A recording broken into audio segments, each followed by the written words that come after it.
All right, so we're gonna move to the second part of this lecture. It's called process. So in anything, you can have a great product, you could be a great person.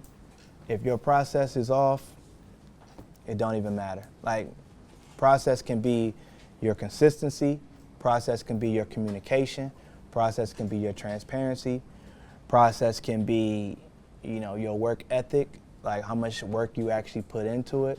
Process can be you mastering, your craft to a certain level. And process could also be your presentation, like the way you present yourself. All of those things go into like what I like to consider one of probably the most important parts of a business is the process. It's Chick-fil-A versus them long ass lines at Popeyes. Anybody went to Popeyes on Lee Street? That shit is ignorant. It's ignorant. Why don't they just adapt the Chick-fil-A method? You wait, Zaxby's on MLK, I waited 45 minutes one time. It's crazy. It's a difference in the process. Food is great at both places, but the process. I don't think Chick-fil-A has the best food, but their process is unbeatable. It's unmatched. Their customer service and all that. So assessing your process is as critical as your talent and as critical as your personality and your persona. So I think the first step in process is knowing what you're working towards and knowing what your formula is. Knowing what is the blueprint that you're actually following. So many people to this day can't tell you what's next. What you working on next? I'm just going with the wind. That's like literally driving with no GPS. It's like, what you mean? Even if you don't have the big goal, you gotta at least know, like, I'm working towards positioning myself to do this.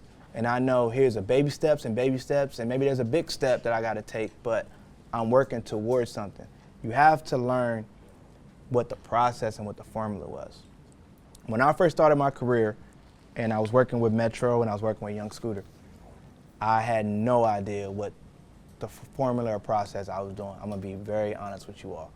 That's why I don't do half of the stuff I used to do. When last time y'all see me shoot a music video? I don't do music videos like that, but that's what I was doing back then. I was just doing whatever I thought needed to be done, and I wasn't really living in like what I wanted in my purpose and trying to find ways to position myself to do more of what I wanted to do. I was doing whatever you called me to do, I was doing it. I was running to it. You wanted me to do marketing, I'm doing marketing. You want me to do music videos, I'm doing music videos. Vlogs, I'm vlogging. I tour managed for Metro on his first tour. I'm tour manager now. Like, what you want me to do? I was so thirsty, but without a purpose. I didn't really know what direction I was going into.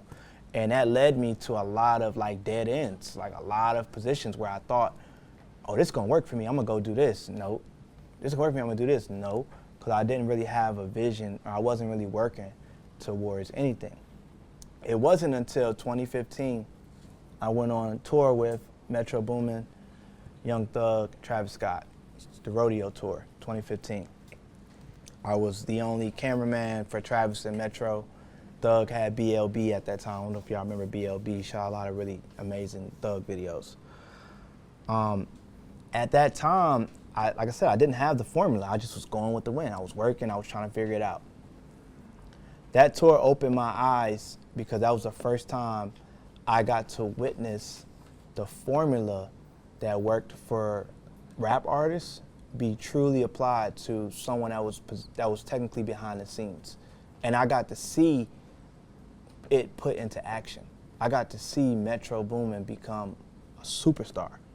I got to go to concerts and see this producer who just had a producer's tag walk in front of the stage and the building erupted as if he was Thug or Travis Scott.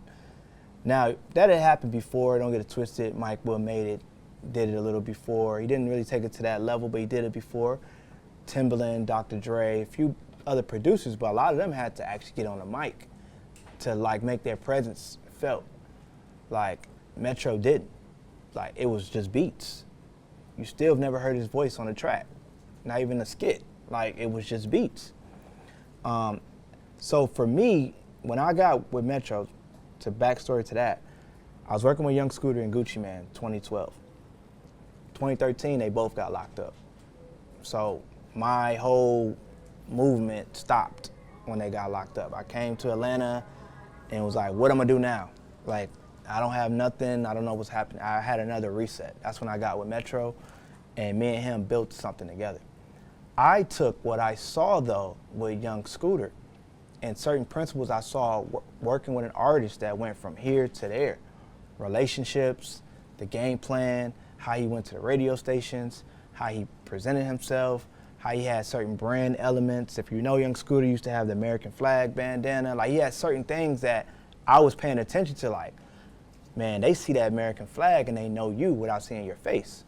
Like, you go to shows and people have American flag on, they don't even know what that means. Like, they want to believe in something, they want to be a part of something.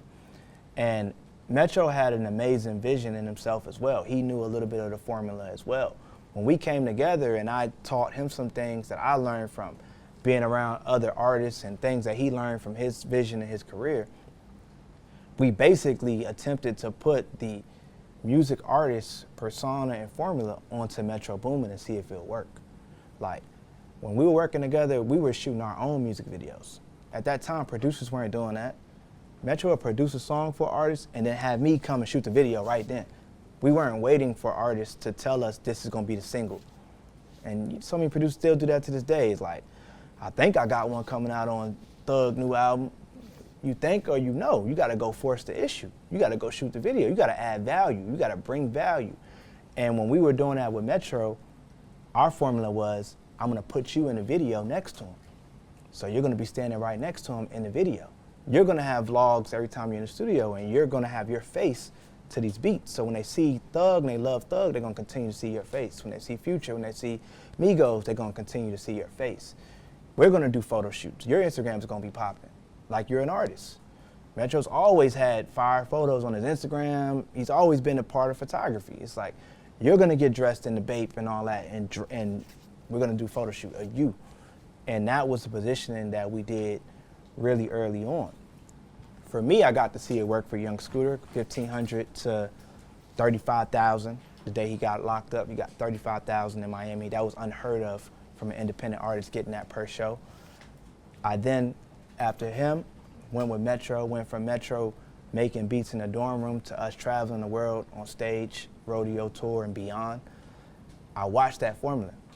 2015, when I got off the rodeo tour, I remember I was in, I think it was like Denver, Colorado, or Phoenix. I walked across the stage before the show even started, just going from one side of the stage to the next. I heard my name screamed like multiple times. Tripped me out. I was like, what in the world? Y'all know me? Like, it gave me that little bit of like, oh, this could work for me too. Imagine if I turned around and just looked and stood in my glory of what I'm doing. Oh, I can apply a brand to this too. And they might know my face and not just the video work. What if it worked? I saw it work for Metro. I saw it work for Scooter. What if it worked for me? Now, that formula that I went home after that rodeo tour and developed is the same formula. It's just having trends. It's the same formula that everybody does in this world. You got famous doctors, nurses, teachers, lawyers. Like, it's the principle of putting a face to the work in your craft that you do and branding yourself as an individual, not only just the work that you do and the value you provide from a work standpoint, but yourself as an individual. Now you see it all day on the internet. It's all types of famous people, and you're like, what do? I'm a doctor. I'm a lawyer. I'm a surgeon. There's famous surgeons now. It's because they started to take ownership of their work and put a face to it, create content around it, do interviews, position themselves in these type of ways. When I came home in 2015, there wasn't photographers doing that. It wasn't photographers positioning a brand like that. They were more so just trying to get to the next artist or next whatever, to the next job. I started coming on set with a cameraman behind me. It's a trained cameraman. Like, it's me shooting and somebody shooting us. And I'm in the picture, like I'm in it. I started creating vlogs. I started putting together my events. My events, I was looking at it was my touring. It was my shows. That's me touring. I'm gonna do a gallery. That's me showing my work. That's me performing. I started to apply all those same principles. The same way Metro would go and say, I got a new single with the Migos coming out to the radio station. I started calling them same radio people, Stewie Rock, Jay Nix, Fly Guy DC. Hey, you know I just did the Gucci cover. I'm trying to pull up and talk about it. It was unheard of, but they was like, fuck it. Like, we need more things to talk about. I did the same thing with the internet. I started to hit Complex, Fader. Y'all want to run stories on celebrities all day. I have the same exclusive content stories. I can get you exclusive photos. I could premiere this or that. I started doing vlogs, premiering it with Complex. The same way artists would do a song and premiere with this radio station, I started to do that same formula, and I started to tell my story. And then you started to see alliances. When I would do a photo shoot with Lil Yachty, I didn't just do the shoot and walk away. My cameraman, Keenan at the time, who would be with me, would take, get a photo of me and Yachty. I started to show up to set with clothes on. You know what I mean? Like actually dressing to my sets and not just like, oh, I'm just a photographer, I'm just looking like whatever. I started to do that. Then I started to think about how can I get my name out there more. I started to actually barter services for people that could do bigger things for me. I started getting good with like the DJs at Magic. This before I had a studio here. I used to know the DJs at Magic just because I would just fuck with people. Next thing you know, I'll be walking to Magic and nobody could barely afford my way in the door and they saying, Cam Kirk in the building. It's just relationships. Once people start hearing that, who's Cam Kirk? He's a rapper? No, I'm a photographer. What I learned how to finesse it and use that same formula. If you look at my career to this day, this is my time to brag. I've done more brand deals than probably any rapper you could think of in Atlanta, probably in almost the world. I work with every brand that comes to play. I have brick and mortar business. I probably got more businesses than most rappers, like actually that built up. Like I do way more than most of them are able to do. And that's because I've taken a formula that they were able to do, but I also had a clean face to it.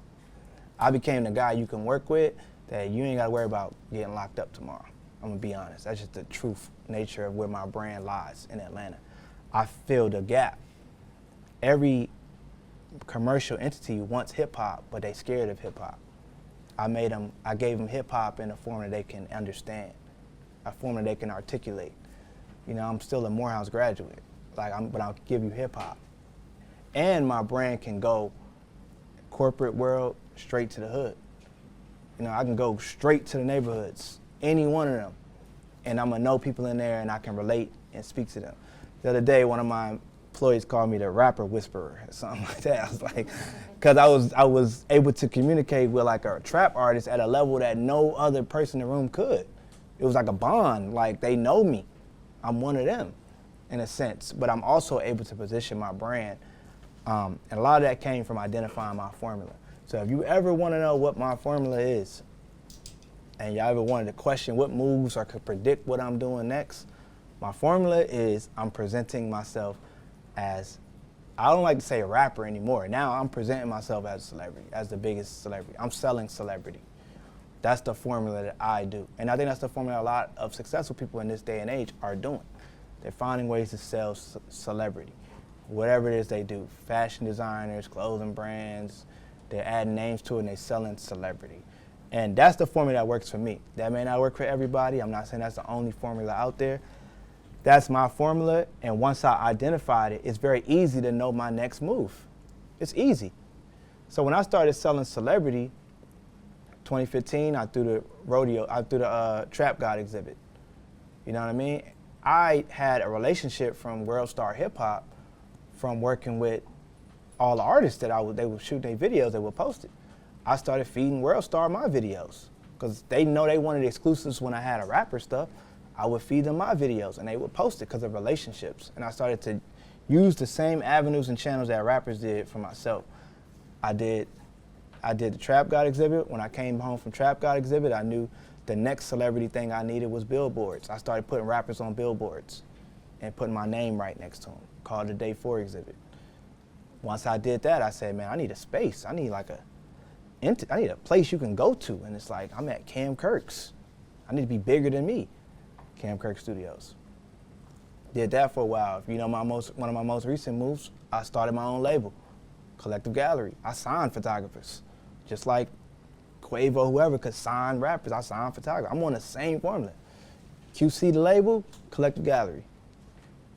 We the same. Like I'm on that same formula. So if you want to predict my next move, you know, I'll give y'all that one. What's next on here? That's putting a face to the work. I How many guys know about PR? Relations. Public relations. How many guys actually apply PR to what it is that you do? I'm in school for it right now in Clark. Okay. Some of you all do. I'm going to tell you this, all of you all should. Big blogs, small blogs, whoever's going to listen to you, whoever's going to want to hear your story, you need to take advantage of that, and you need to do that. So I'll say that to this day, that's what really changed a lot of my life was just PR. Like working with writers, establishing relationships with writers, with magazine editors. You can find these people who write online. It's very easy to find writers. But telling my story, joining podcasts, doing whatever the case may be, it's very critical that whatever business that you have some form of PR department, marketing department is actually letting people know about who you are. We all have a story to tell. We all have something that's very unique, individualistic that can go.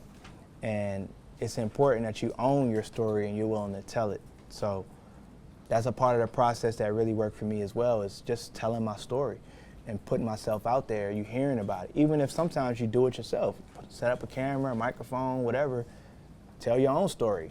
Do a little vlog or whatever about yourself. Let people kind of get insight to see what it is that you do and the magic that you create, and release that through PR. There are a ton of aspiring, talk about working laterally, there are a ton of aspiring writers that need stories to tell. They need stories to pitch. They need angles to tell. They need people that they can write about. It might be the latest project you worked on. It might be the latest photo shoot you did. It might be whatever it is that you're working on, an innovative idea. It might be a hot take that you just have about a concept, and you can position yourself to have your name out there a little bit more. I would say PR, very important. Also, taking ownership of your work, your craft, whatever it is you do. I talked earlier about my formula and how I position myself to be a celebrity. Well, a lot of that is also, I don't wait on no one to tell the world I created something. You're gonna know I created it because I'm gonna tell people. I'm gonna show people and I'm gonna scream it. I'm my own, I don't need nobody to tag me on no photo on Instagram for y'all to know I took a photo. I don't. I'm gonna find a way to get creative and show the world that I took that photo. Instagram is the biggest tool and weapon in the world. It's actually insane the amount of stuff you can do on Instagram. I'll give y'all one of the things I used to do. If I knew I just did a photo of the Migos, and I knew, damn, I got this photo of Migos about to come out in a couple days, you can literally go to the Migos Instagram, you can go to their followers, they're gonna have millions, and you can spend an hour a day liking all their followers, the real pages. You can spend an hour a day. Let's say you do that for a week straight. 3 liking, bringing them to your page. It only sets the stage for when you drop your Migos photo that they're gonna be like, oh, this the guy that be shooting the Migos. I wanna follow him. They might have more Migos content for me. They might have more of this for me. That can apply to someone as big as Migos, or also the model that you just shot yesterday. She may have 5,000 followers, even easier to do. I'm 3 liking some of her followers. So when I post this work, the people that are gonna be on my page now are familiar with her and would recognize that face and want to engage with me. Oh, you did my homegirl. That's what's up. I ain't saying you gotta follow everybody. I know how sensitive we are to the follow counts going up, but a like is easier. It's super easy now because they don't have that other tab on Instagram that used to snitch on you when you was liking too many photos and random shit. That used to be when I first got on Instagram. You can click the followers link and it would show you what everybody's been liking. It just would snitch on you a lot. That don't even exist no more. So now it's like you can go crazy. No one knows what you've been liking and what you've been engaging with. But that's one little quick way that you can be your own marketing and PR, and you can be your own whatever. It's just a simple tactic. It's using that platform. All of Migos fans are right there on Instagram. All of whoever you working with fans, the brand you just shot yesterday, their supporters and fans are right there on Instagram. It's so easy for you to go, mirror or steal their fan base or marry their fan base to what it is, the work that you're creating and doing. And there's so many other gems like that you can do on social media, LinkedIn or whatever, that are just easy ways to gain traction or energy on the work that you're doing. You can also find who the plug is that got such and such this look. It's so easy. People post it on Instagram all day. If you want to know who wrote an article about me on Hypebeast or whatever, I probably tag the person in the post.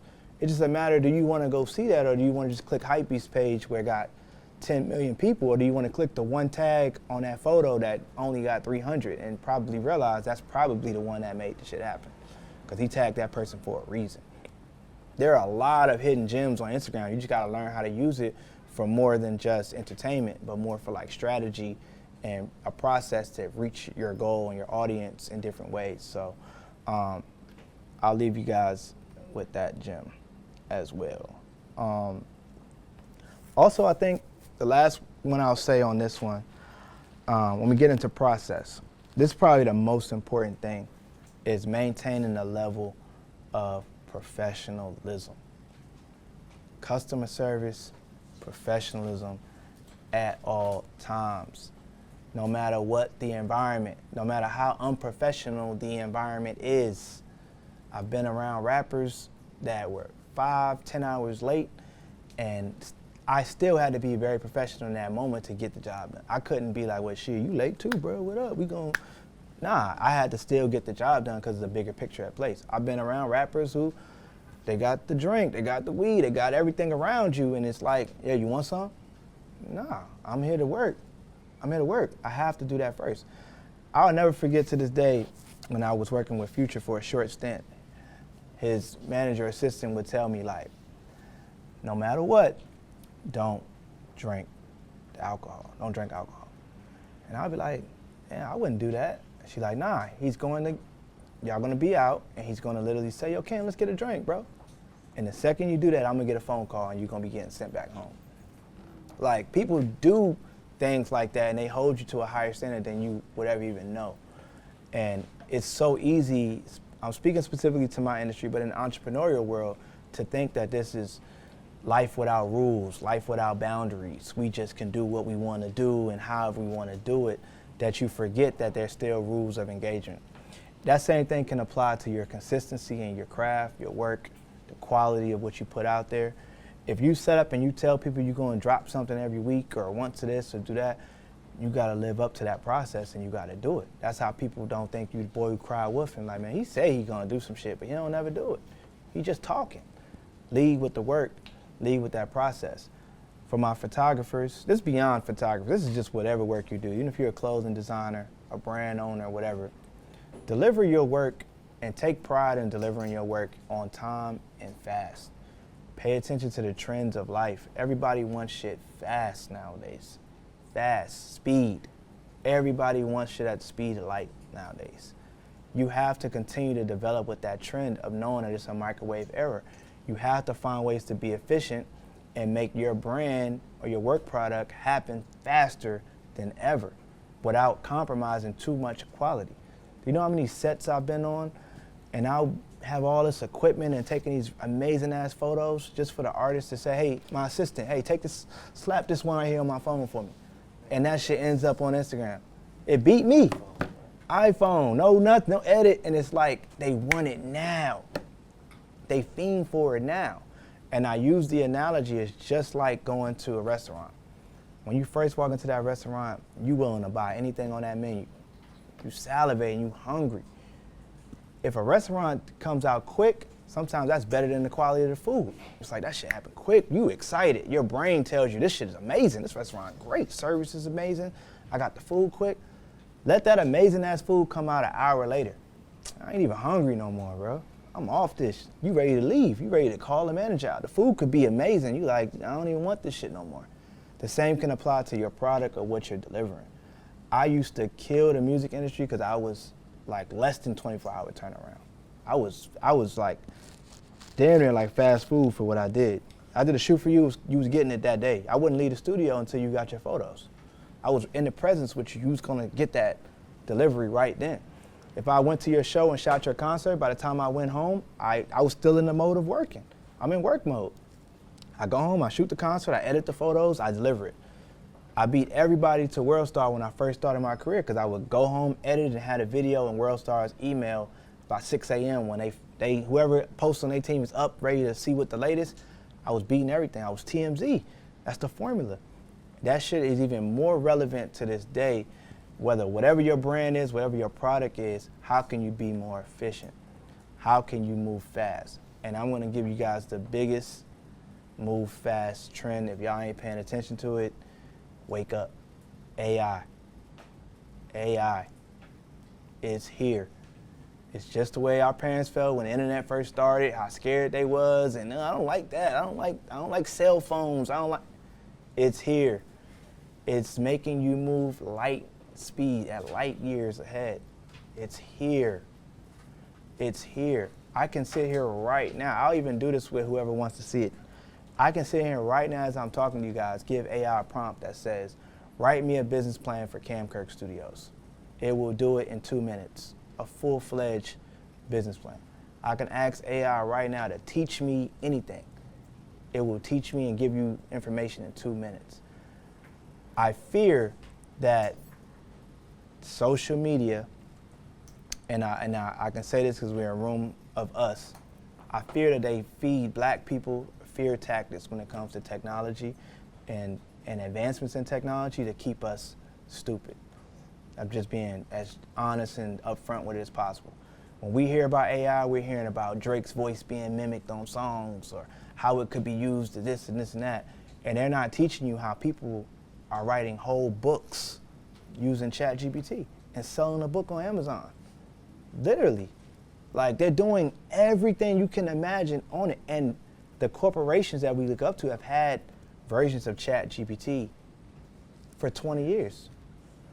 How do you think Elon Musk was able to fire 10, 20,000 Twitter employees? And did you ever see a Twitter skip a beat? They've been had automation technology that can do the work of 10 people at one time. This is the first time that it's available to us at a very affordable, reasonable cost. I think ChatGPT is $20. The shit is a genius in your pocket. It's crazier than Google. And it's accurate.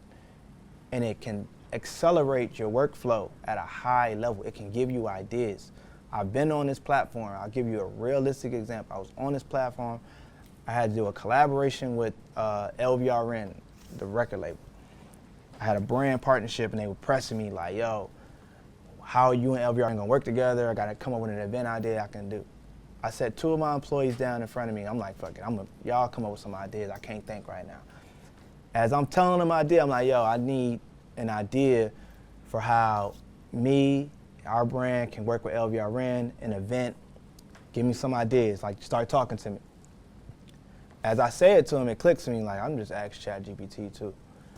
By the time they said, I had typed the same words that I said to them. Kirk and LVRN are looking to come together for an event. I asked for 20 ways that we can work together in an event. By the time they could spit out one word, it gave me 20 ideas. And I just sat there and I just waited to see what they came up with. And they said, what about this? It was on the list. What about this? It was on the list. The idea we ran with was one off the list that they couldn't even come up with. It couldn't come up with it faster. It's not a knock to my team. It's not a knock to no one else. I told them in that moment, why didn't you go to ChatGPT when I told you that and give me 20 ideas? You know how much of a genius I would have thought you were if somebody asked you one thing and you can spit back an answer in 2 seconds? You're gonna look crazy, especially right now while no one knows what is the technology you're using to come up with that. It's insane, and it accelerates your workflow and process. And there are AI tools for every form of business. There are AI for fashion design, AI for logo creation, there are AI for writing, your website writing or descriptions on your site. If you're selling clothes, that shit should look amazing. If you're doing YouTube, your descriptions on your YouTube can be written by AI. It's gonna tell you exactly what keywords to use based off the topic of your show. SEO on your website, search engine optimization, it can do all of that. ChatGPT is just one, it's hundreds of them out there, and they're building and they're moving fast with it. Don't get left behind, because you're gonna see somebody accelerate you and run laps around you because they're just using their phone. They're just using what technology you could be using. So I definitely, when we talk about processes, AI, don't run from it, don't be afraid of it. I do believe it's gonna take people's jobs. They're predicting 300 million jobs to be taken in the next 10 years. So the jobs that's going to remain are going to be people that understand the technology, know how to use it, and can apply it to their work. Because these kids are going to do it way faster than we can do it. Even younger kids, they're going to be already on that. They're going to know how to do everything. So don't be so resistant to it. I know it's scary. I know it can feel robotic and inhumane and what's happening. But just know, big corporations been using this technology for the last however long. And they just now allowing us to get a little piece of the pie, so use it.